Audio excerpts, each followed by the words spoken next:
Welcome to today's edition of the Houston Roundball Review Takeover. I'm KG Chris Gardner, owner of the Houston Roundball Review. Hoops, and more hoops on today's show. Join me.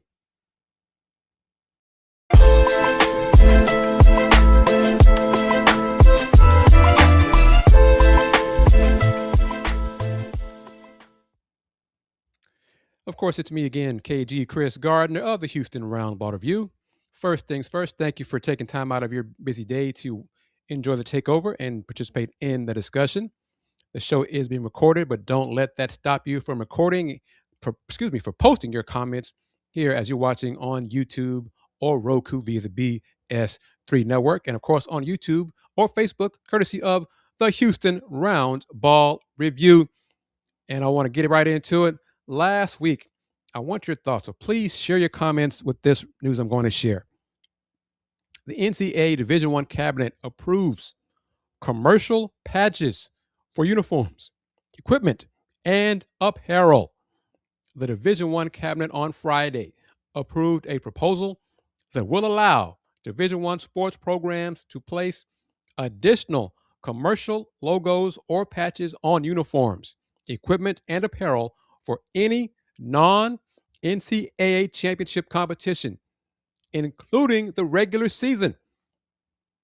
Effective August 1st of this year, all Division I teams will be permitted up to 2 additional commercial logos on their uniforms and apparel, and 1 additional commercial logo on equipment during the preseason and regular season, with an additional commercial logo on uniforms and apparel for conference championships. The patches will be limited to a maximum of 4 square inches per logo. Restrictions on the placement of the logos will be addressed by the respective playing rules subcommittees, oversight committees, and sport committees for National Collegiate Championship sports, with the continued expectation that logos must be placed outside of designated sections of uniforms as necessary for officiating purposes. Blah, blah, blah. The cabinet also supported NCAA staff efforts to explore possible policies for teams to wear commercial patches during NCAA championships. You don't say. In collaboration with NCAA corporate marketing and media rights partners. That's a nice way of saying the NCAA wants to get their share too, wants to get their cut too, and why miss out on those marketing opportunities during the NCAA championship events? Makes sense to me. Money, money, money, money, money. In the comments as you're watching today's takeover, if you are a supporter of the Houston Cougars, Houston Athletics, what sponsors can you envision? Can you visualize taking advantage of the patches on the uniforms? Who would you like to see as a patch on the Houston Cougars men's basketball uniform? Or do you think it's a foregone conclusion that one of Tillman's companies, restaurants, businesses will take advantage of the opportunity? Or someone from out of the blue will take advantage? It makes sense. It's a sign of the times. Money, money, money. The Division I athletic institutions need money for the rev share, pay the staff, pay the coaches, all those things. So any extra bit of revenue helps. Do you think it's a good idea? Do you think it's a bad idea? Do you think it's awful? Do you think it's just another example of the NCAA semi-pro or pro sports? It's just another rung in the ladder. You hate to see it. You're saddened by it, or you accept it and you hope your favorite alma mater takes advantage of it and has some corporations in mind to tap into that additional revenue stream once everything becomes effective August 1st, 2026. Now, go here first, share this news about Rice and Aniah Alexis, who did it again. Monday afternoon, Rice sophomore Aniah Alexis received another conference recognition after being named to the American Conference Honorable Mention for the fourth time this season. Alexis led the Owls with a pair of double-doubles. First with 13 points, 10 rebounds, 4 assists, and a steal at Tulsa. Alexis added 14 points, 12 rebounds, 4 assists, 2 blocks, and a steal against Tulane. On the week, she averaged 13.5 points, 11 boards, 4 assists, 1 block, and 1 steal. She's doing her thing. And Rice, before I get into the H-Town schedules and results, including Rice, women's basketball, who won again Wednesday. The Rice Owls women's team, if you look at ESPN's Charlie Cream's bracketology, now up to an 11th seed. They're in first place in the American Conference all alone, as they are undefeated in conference play. Winners of I think, now 14 in a row. The 11th seed, and they're in the pod, the 14 pod in Fort Worth. So that's not far for you Rice Owl supporters to drive if that, comes to pass. And Rice will have to win the conference championship of the American. The American is not a multi-bid league, much to my disappointment, but that's reality. So the winner, Rice, will have to win. Doesn't matter if they go undefeated in the rest of the regular season in the American. They're still going to have to win the conference championship, the American Conference Championship, taking place in March, leading up to Selection Monday in women's basketball. But oh, by the way, the Houston Roundball Review has received credential approval for the 2026 Women's Final Four taking place in Phoenix. I think that's now 25 years in a row for the Houston Roundball Review to be approved to cover the NCAA Women's Final Four. Since 2002 in San Antonio, now up to 2026 in Phoenix. I am proud of that accomplishment and achievement. It's been a long time coming. Hope to keep pressing forward. A few bumps along the road this year. Last year. Kind of see the light at the end of the tunnel, but I'm still pressing forward and still pounding on those rocks, trying to turn them into pebbles rather than boulders. H-Town teams. Y'all know me. Start off with my alma mater, the Houston Cougars men's team first. Picked up a gritty road win over TCU. It wasn't pretty. Final score was 79-70. It's a win. It's a road win in the Big 12. Coach Kevin Sampson's Cougs improved to 18-2 overall, 6-1 in the Big 12. This is after their 16-game Big 12 road winning streak. 16 straight wins on the road in the Big 12. That's wow. Ended on Saturday in Lubbock to the Texas Tech Red Raiders in an awesome game for college basketball for the Big 12. Tech won that game 90-86. Houston's 9-point win Wednesday night in Fort Worth against TCU. Kingston Flemings, 27 points, 5 rebounds, 5 assists. Chris Sinek, a season high, career high, he's a freshman. 14 rebounds, he crashed the boards. Mano Sharp got his 20 points. But I got to say it, JoJo Tugler, 0 points, 0 rebounds. He's just zeros. He got in foul trouble, and it was a non-factor for the entire game. But he has a chance to do better soon. The Cougs' next game is this Saturday morning, January 31st, home game against the Cincinnati Bearcats, 11 o'clock a.m. Central Time, tipping off. Game can be seen on Fox. Big Fox, as I like to say. Big Fox. Houston has won how many in a row over the Bearcats? What is it, 13 in a row, 14, whatever it is? They got to play better. They got to win. At the point of the season now, conference play, 7 down, 11 more to go. Just win. That's the bottom line. Win. Not worried about how pretty you look. All that matters is scoring more points than the opponent. And you say that's easy to say, but that's reality. Because case in point,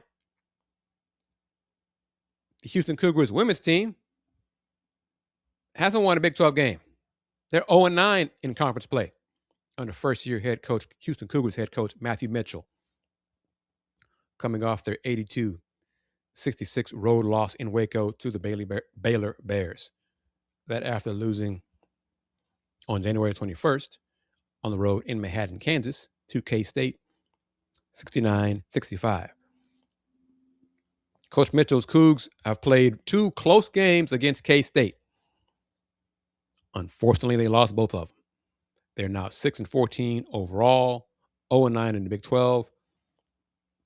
Their next game will be this Sunday, with that February 1st home game against Cincinnati, ironically, the Bearcats. And the Bearcats, I think, have won 3 games now in the Big 12. So Houston and Arizona, I think, are the teams that are still struggling to get things going in Big 12 conference play on the women's side. Rice Owls women, Prairie View. I always do this. So I ought to go UH to Rice. Prairie View, PV men. They're losing now. They've lost 4 in a row. Most recently, at home on January 24th to Alabama State, 95-80. And then Tuesday was delayed. Game was originally scheduled on Monday the 26th.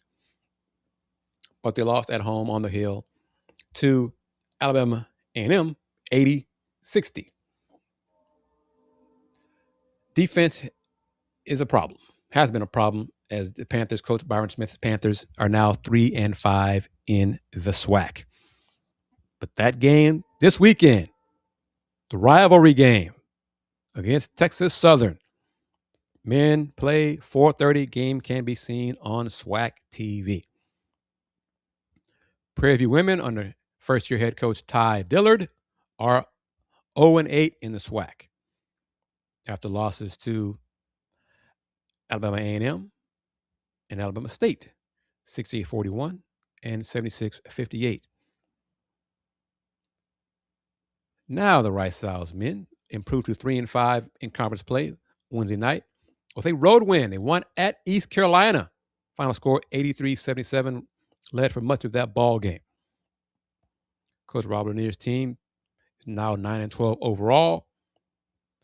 Going to Charlotte. Game can be seen on ESPNU. Back-to-back games for Rice Owls on ESPNU. Tip time for that game is 5 o'clock Central. The aforementioned rolling women's team for Rice, 18-3 overall, 8-0 in the American, 14 in a row victories. Won Wednesday at home inside the House of Tudor. Final score 65-56 over the Temple Owls. Next for them will be in San Antonio at UTSA. Game can be seen on ESPN Plus, tipping off at 1 o'clock Central. Texas Southern men's team, on the whole, they now have a better record than Prairie View men after they won their games against the Alabama schools. Alabama A&M, Alabama State won last Saturday over A&M, 89-74, and then blew out Alabama State 96-64 as they get ready for this weekend's matchup against Prairie View on the Hill at PV, 4:30 p.m. Central Time. And again, that game will be seen on SWAC TV. Get the app. Download SWAC TV.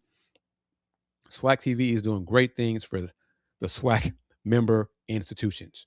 Get the app. Texas Southern women are now 4-4. Losers of 3 in a row. They lost to State and A&M Thursday and Saturday, respectively.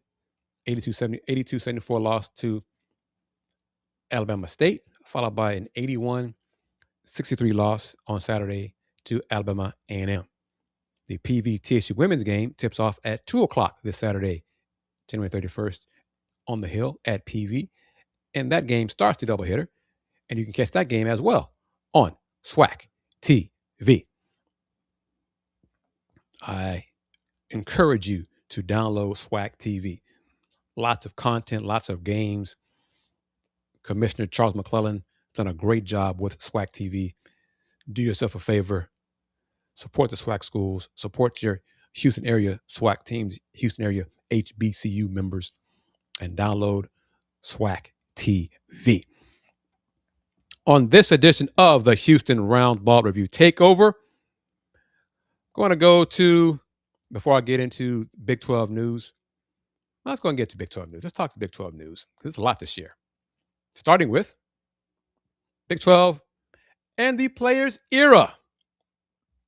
Last week announced, players' era and the Big 12 Conference announced that Kansas State, TCU, Texas Tech, and West Virginia will round out the 8 Big 12 participants in the expanded 2026 Players Era Men's Championship Field. Players Era and the Big 12 previously announced a first-of-its-kind partnership that guarantees the Big 12 perennially one of the top men's basketball conferences in the country, with 8 teams in the Players Era Men's Championship. And in case you're wondering, Kansas and I think Iowa State had already agreed to participate in the Maui Invitational. That's why they're not part of the 8 Big 12 teams in the 2026 Players Era taking place in Vegas. The new teams join existing. Oh, I'm wrong. Excuse me. What was I thinking of? Well, it'll come to me in a minute. There's 2 Big 12 teams that are playing in Maui rather than the expected team. So let me go back here. Let me see. BYU is one of those teams. Yes, BYU is one of those teams that is in Maui. That's what I was thinking of. My mistake there. My apologies here on this edition of the Houston Roundball Review Takeover.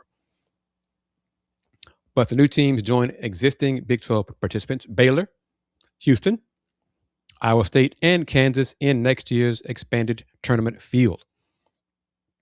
After debuting with 8 teams for its inaugural tournament in 2024, the Players Era Men's Championship expanded to 18 teams for the 2025 edition and is expanding the field once again for year 3 as the tournament further establishes itself as the preeminent early season men's college tournament. Players Era will announce additional information about the 2026 field and format in the coming weeks. Player of the Week honors in Big 12 men's hoops first, followed by Big 12 honors for women's basketball. Texas Tech's JT Toppin was Player of the Week. BYU's AJ DeBonsa was Newcomer of the Week. Toppin averaged 26.5 points and 8 rebounds as he led the Red Raiders to a pair of wins, including a 90-86 thriller over number 6 Houston. Boy, that was a lot of fun. Hell of a game. With ESPN College Game Day in Lubbock for the first time since 2018, Toppin scored 31 points and grabbed 12 rebounds against the Cougars, marking his nation-leading fifth game of 30 and 10 this season. Toppin scored 22 points in the 92-73 win at Baylor, including 13 points in the second half. The reigning Big 12 Player of the Year is the only player in the nation averaging a double-double this season, while picking up his second consecutive and third Big 12 Player of the Week honor in 4 weeks. DeBonsa had the highest scoring game in the Big 12 this season, dropping 43 in a 91-78 win over Utah in a Holy War matchup. DeBonsa shot 62.5% from the field and made 4 3-pointers to post the highest single-game scoring total for a Big 12 freshman, really, since Kingston Flemings. I did it hours earlier on Saturday, but since Trae Young in 2017-18. His mark broke Danny Ainge's BYU freshman scoring record and the other Cougars program scoring record for 30-plus point scoring games by freshmen with his third. It is Debonta's third newcomer of the week selection, all within the past 5 weeks. Joining Toppin and Debonta on the Big 12 starting five, which honors strong performances across the league, were Houston's Kingston Flemings, Iowa State's Milan Momcilovic, and TCU's Xavier Edmonds. Fleming scored 42 points in the game at number 12 Texas Tech, joining Debonta as the first pair of freshmen to score 40-plus points on the same day in Big 12 conference history. Momcilovic led the Cyclones to a pair of victories, averaging 24.5 points and 4.5 rebounds in double-digit wins over UCF and at Oklahoma State. Edmonds averaged 20.5 points and 10 rebounds in a pair of crucial victories over Oklahoma State and at Baylor, posting a double-double in each game. And there is the Big 12 starting five for the week ending January 26th. A.J. Debonta from BYU, Kingston Flemings from Houston, Milan Momcilovic from Iowa State, Xavier Edmonds from TCU, and J.T. Toppin from Texas Tech. On women's side, Iowa State's Jada Williams was Player of the Week, and again, Kansas freshman Jalea Davis collected the Freshman of the Week honors for the 12th week of the 2025-26 Big 12 women's basketball season. BYU's Delaney Gibb, Texas Tech's Snudda, love saying that, Snudda Collins, and West Virginia's Sydney Woodley joined the pair on the Big 12 starting five, which highlights strong performances from around the league. Williams led the league during the week in scoring, averaging 31.5 points per game and assists, 7.5 assists, while ranking second in field goal percentage.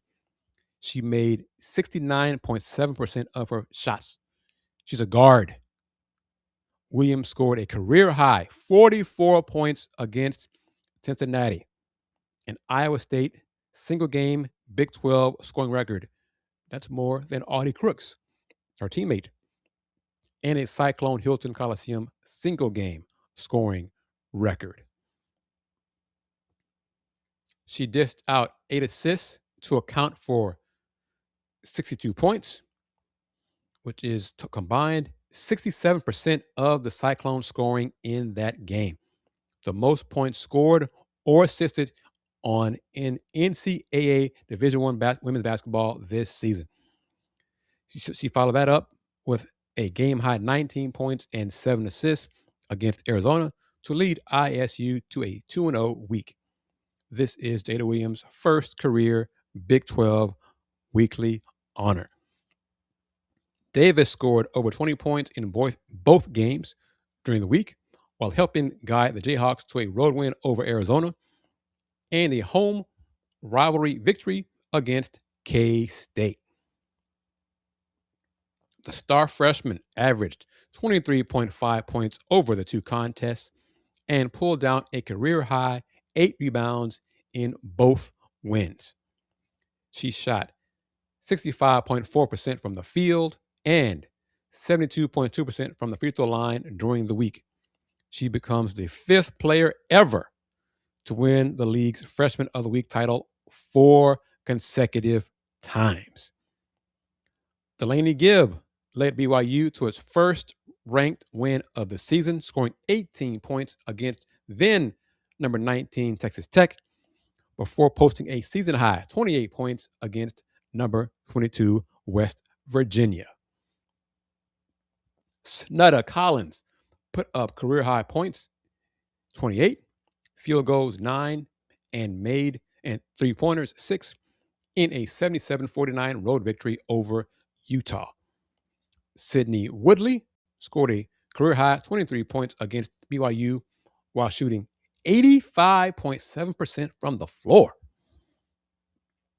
The 2026 Big 12 Women's Basketball Tournament returns to Kansas City's T-Mobile Center from March 4th through 8th or 9th. On the 9th, if BYU reaches the championship game, because BYU, due to religious beliefs, does not compete on Sundays in athletics. So if they make it to the finals, that game will take place on Monday, March 9th. The tournament features all, even Houston and Arizona, all 16 Big 12 women's basketball programs competing for the conference's postseason title and the automatic berth in the NCAA tournament. And lastly, the Big 12 women's basketball starting five for the week ending January 26th. Delaney Gibb from BYU, Jada Williams from Iowa State, Jalea Davis from Kansas, Snudda Collins from Texas Tech, and Sydney Woodley from West Virginia. Bottom of the hour on today's edition of the Houston Roundball Review Takeover of the Lunch Break, powered by JM&E, streaming on the Houston Roundball Review YouTube channel, as well as the Houston Roundball Review Facebook page, but also streaming on Roku via the BS3 Network. Download BS3. You got homework. 2 things to download on Roku. If you don't have Roku, why don't you have Roku? Get Roku so you can get the BS3 app. And if you don't want to do that, then you can just go to the website, BS3TVlive.com. But I have the app. Or you can go to BS3Network.com. And if you're wondering, Chris, if you're new to the show, thank you very much. Thank you for whoever told you about today's show, about the takeover. If you're wondering, what is this BS3 you're talking about, Chris? I'm glad you asked, because now I'm going to show you what BS3 is about with the promo, and I'll be back in 90 seconds as you are watching the Houston Roundball Review Takeover of the Lunch Break on Throwback Thursday style, powered by JM&E via the BS3 Network.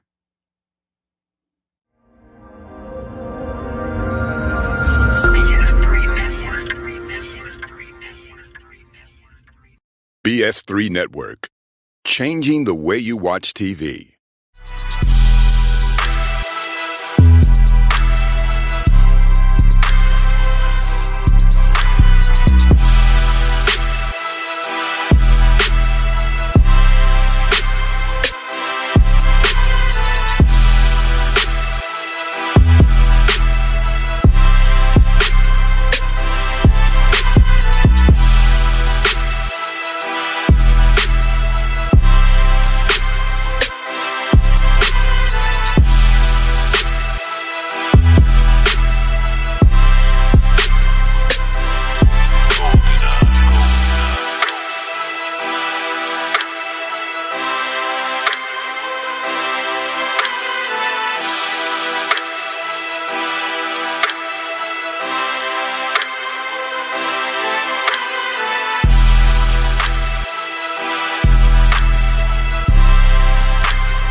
Welcome back to today's edition of the Houston Roundball Review Takeover of the Lunch Break, powered by JM&E. I am KG Chris Gardner, owner of the Houston Roundball Review. Today's show will be brief for reasons of Rockets and Cougs both playing Wednesday late, cutting into the time and content and opportunities.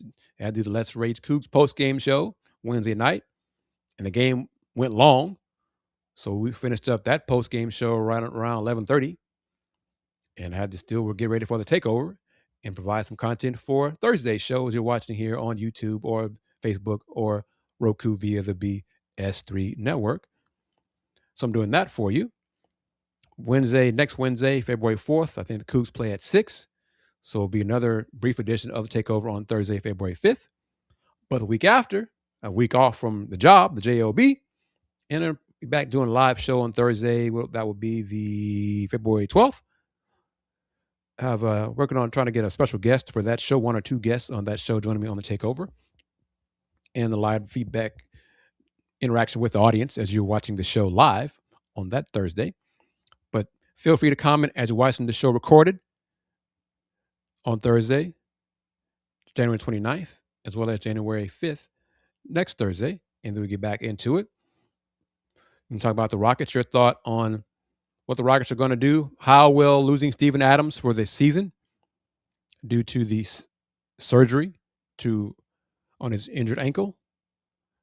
It's a serious injury, obviously required surgery.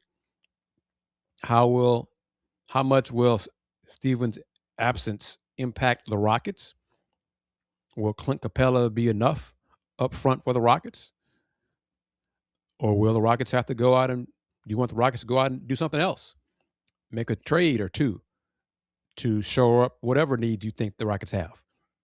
Point guard, front court, coming off home loss to the Spurs after beating Memphis on Monday, after beating my Pistons on Friday, taking advantage of the Pistons' woeful sleepwalking performance in most of that game, especially the first half, when Detroit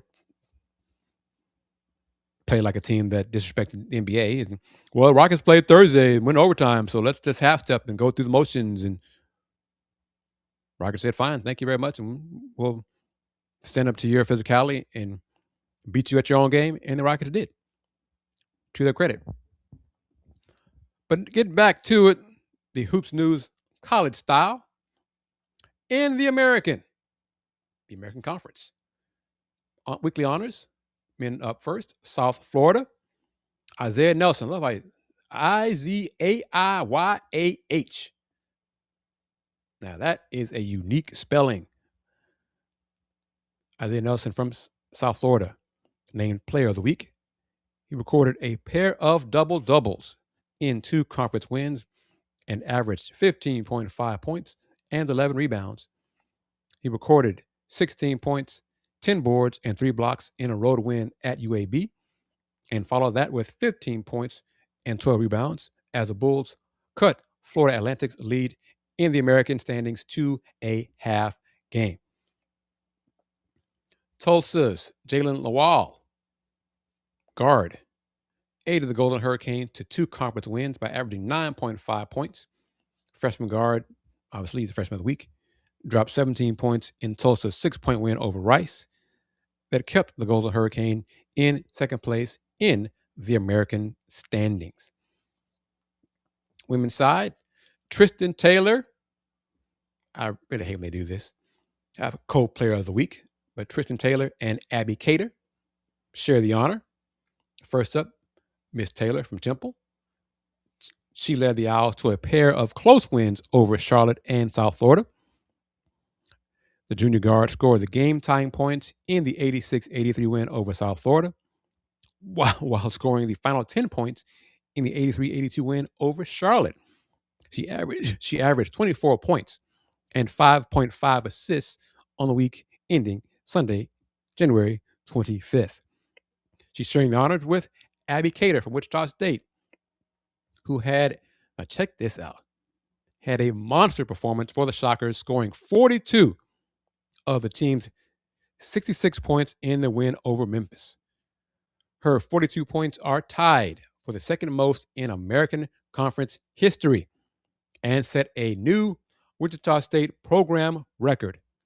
It is seventh most points scored in a game this season in NCAA Division I.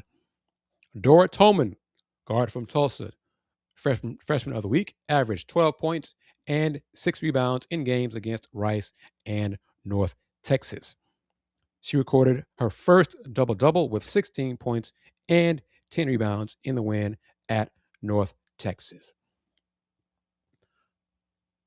Congrats to each of those men and women, young men and young women, since I'm old now. Have been for a while. Going to get to my 54th year on the planet. Reminder, encouraging, urging you, if you're interested, willing and able, email advertise@thehrr.com so you can join the Houston Roundball Review online business directory. Salute to the African Center of Well-Being, Bayou Beat, Be Elite Basketball, Byron Riley CPA, the Pantaleon Law Firm, Pruitt's in the Heights, Star Pizza, Tejas Brewery, United Sports and Entertainment, VIP Realty, and the Saxenian family. Once again, email advertise, ADVERTISE, at thehrr.com. Some of you say the HRR.com. So advertise at thehrr.com. Advertise at thehrr.com.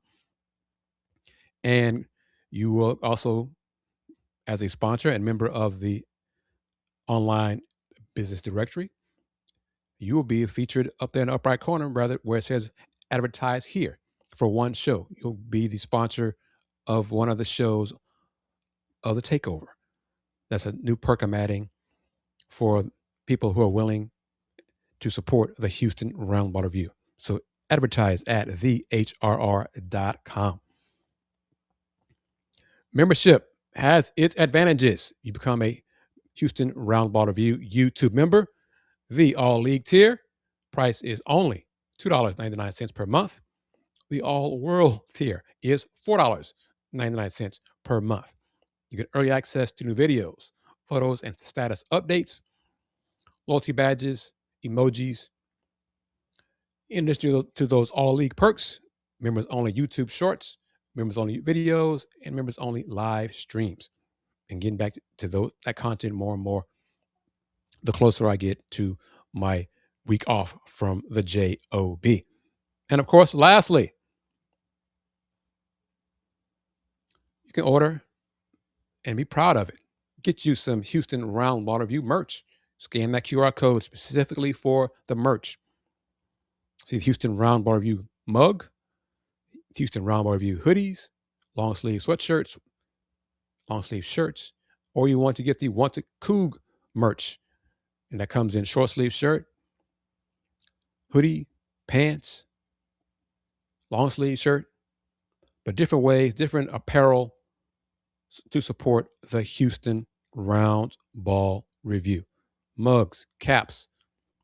New item is a Houston Roundball Review scarf that the queen supporter of the Houston Roundball Review, Miss Wanda Polk, has ordered. That's newly launched, like 1 week old. So different items and different ways to show your support of the Houston Roundball Review. As I mentioned earlier, the Houston Roundball Review has been approved to cover the 2026 Women's Final Four in Phoenix. 25 straight years that the Houston Roundball Review has been approved to cover the Women's Final Four. The Houston Roundball Review, I'm going to apply for the Big 12 Men's Basketball Tournament in Kansas City. My colleague, Aniah, has received his approval one day after he applied. So that's a good sign of respect and acknowledgement of the work that Andy is doing. And I hope to join him in Kansas City. And if you want to help contribute to our expenses along the way, feel free to reach out to us. You can do that as well. Get in touch with me. Links in the description of the video. Email me, chrismgardner@gmail.com, or very simple way for you to do it. Email Houston Roundball Review @gmail.com. Easy to remember, Houston Roundball Review @gmail.com. That'll do it. brief edition of the Houston Roundball Review Takeover of the lunch break on Throwback Thursday, powered by J, M, and E. Two things. The next edition of Let's Rage Cougs will be this Saturday after the Cougs men's team defeats the Cincinnati Bearcats. Reminder, that game tips off at 11 o'clock Central Time. Can be seen on Fox, Big Fox. Join Let's Rage Cougs after that game. After the game, so the show should begin right around probably 1:30, 1:45. Try to get some post-game comments from Coach Sampson and one or two of the players. So join me, Andy, Fluff, McKeever, and Deion Dunlap. Deion Dunlap. And then Sunday evening, little hiatus, but we're back. We'll be back on Sunday with folks talking sports. And Mr. Adolphus A.D. Moore will join us. And I'm proud to say, once again, for the fourth year, I think, in a row, at least third for sure, but I think the fourth year in a row, that A.D. Moore, under the Houston Roundball Review Media Group umbrella, has been approved to cover and attend the NFL big game. So this coming Sunday will be 1 week away from the big game, and Mr. Moore will discuss it and give his thoughts and early take and look at the matchup. So join us on that edition of Folks Talking Sports, 7 o'clock Central, here on the Houston Roundball Review YouTube channel. So thank you once again for taking time out to join and view the takeover. Thank you for your comments. Thank you for your support. Join the family. Become a Houston Roundball Review YouTube member. Support the show. Subscribe to the show. Subscribe to the channel. Hit the like button on the videos that are posted throughout the Houston Roundball Review on Facebook. Tell your friends about BS3 on Roku. Tell your friends about the Houston Roundball Review. Tell your friends about Let's Rage Cougs. Big 12 ideas, content. Salute to the fans of Texas Tech who participated and watched the show, Saturday's show, after that great matchup between Tech and the Cougs. Yes, Tech won to even up the season series 1-1. As always, thank you for your time, support, interest. I am KG Chris Gardner of the Houston Roundball Review. Since 1994, yes, that is right, since 1994, the Houston Roundball Review. Local name, global perspective. Please take care. Peace.